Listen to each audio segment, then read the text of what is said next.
to know. Oh yeah, we need to show. Listen, watch, and flow. You need to. I need to know, I need to know, I need to know. You need to know, you need to know, you need to know. We all need to know. What do you need to know? What do I need to know? What do we all need to know? This is part 3 of things that many of us are doing, and we thought is the devil or God is against us. Most of the times, if not all, we are the architects of our own fortune. We are the one that opens the door for enemies. We open the doors for the devil, and we point to the devil where to sit down inside our heart. We allowed him, and we are feeding them. Instead of us to reject, to close, to shut the door against the enemies, against the devil and his cohort. So, we said, if you are doing these things, you must repent so that God will be able to answer your prayer. Don't be pointing accusing finger to God or to the devil or to your enemy. Search inward where you have fallen, where you have fallen, where you are failing. Don't forget, it's not a sin for you to fall down. It's not a sin for you to fall down, but it's a sin for you to remain falling and don't want to get up. So, in progress, one of the principles of progress is for you to fail. And I used to tell people that the most riskiest thing in life is for you not to take a risk. So, therefore, if you are doing these things, God will not answer your prayer. So, all you need to do is to just repent. Number 1, we talked about if you are rewarding evil for good.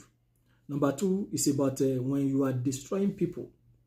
And those people that you are destroying, they don't even know you. They don't even recognize you. And maybe when they see you, they even greet you. They even help you. Bible says the day you stop to destroy, to spoil people, that's when your own is going to start. Number 3, if you are doing this, please repent before it is too late.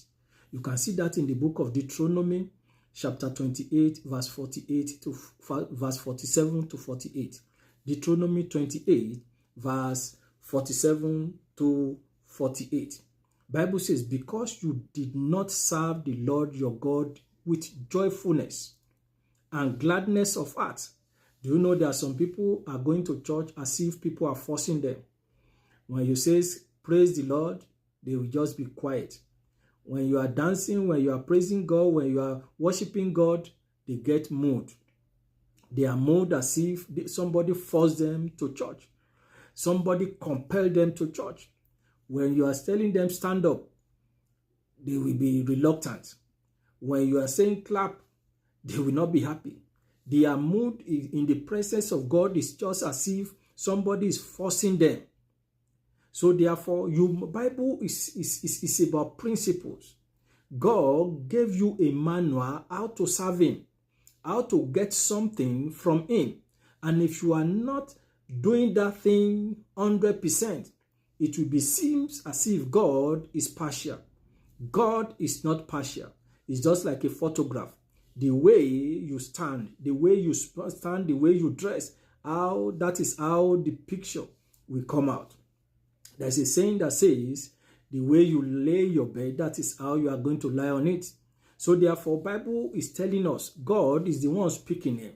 According to the book of Deuteronomy 47 to 48, it says, because you do not serve God, Lord God, with joyfulness and gladness of heart, because of the abundance of all things, many people, because of what they are seeing, what they gain, because of their technical know-how, because of their wisdom, because they achieve so many things, they thought they achieve it on their own personal merit. Bible says, if God did not build the house, builders are just doing nothing.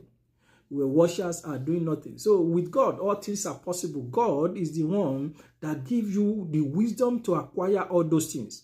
We are not talking about some people that the devil already gave them ways, manner, wisdom, how to acquire wealth. But at the end, they will surely regret it. But God is not telling you, He's not giving you the principle. He says, because you do not.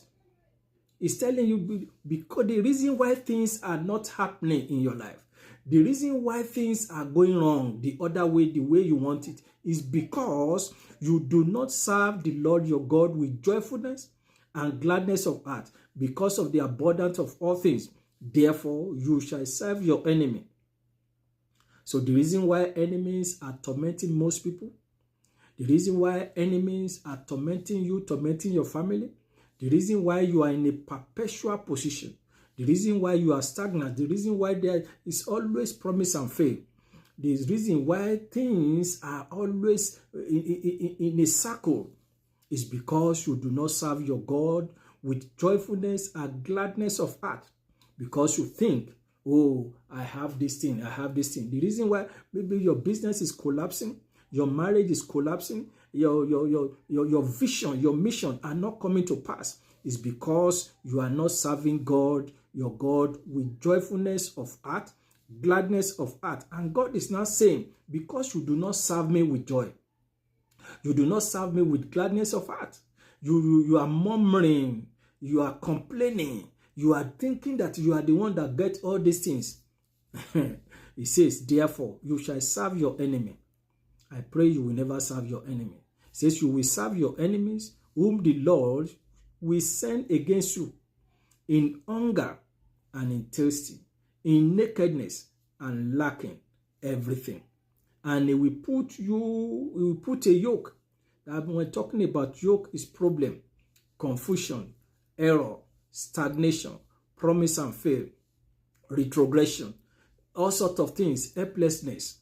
He will put a yoke of iron on your neck until he has destroyed you. Don't forget the three reasons why devil came is to steal, to kill, and to destroy. So therefore, my brothers and sisters, so if you are doing these things, if you are not praising God joyfully of heart, if you are with gladness of heart, if you are not joyful, that's why I love David. He says, I am so glad when they says, let's go to the house of the Lord. Some people, when it is Sunday, that is the days that they're supposed to be using to bless God, to go and worship God. That's the day they say, I'm tired today. I'm tired. But if to say you are working from Monday to Sunday, you will not be tired to go to office. Because even though you are tired, if I don't go to office today, the boss will be saying something. I don't want to get queried. But when it comes to the things of God, that's when you'll be dragging your feet. I don't want to go to church today. I'm so tired. I've been working for Monday to Friday. This Sunday, I just want to use it to rest. Listen and listen good. One of the reasons why that thing is still continuously happening in your life, why that confusion, why that retrogression, why that sickness, the reason why you are still under bondage, the reason why you are not progressing, the reason why you are still sick, the reason why people are not helping you, the reason why all calamities are happening in your life that you can't even explain, is because God says, because you do not serve the Lord your God with joyfulness and gladness of heart. Because of all the abundance of things, you have abundance of things, abundance of wealth. You look around at, what do I need from God again? I don't need car, I don't need anything. I'm okay. But God said, at the end, He will send your enemy. You will serve your enemy. Do you want to serve your enemy? I know you are going to say no.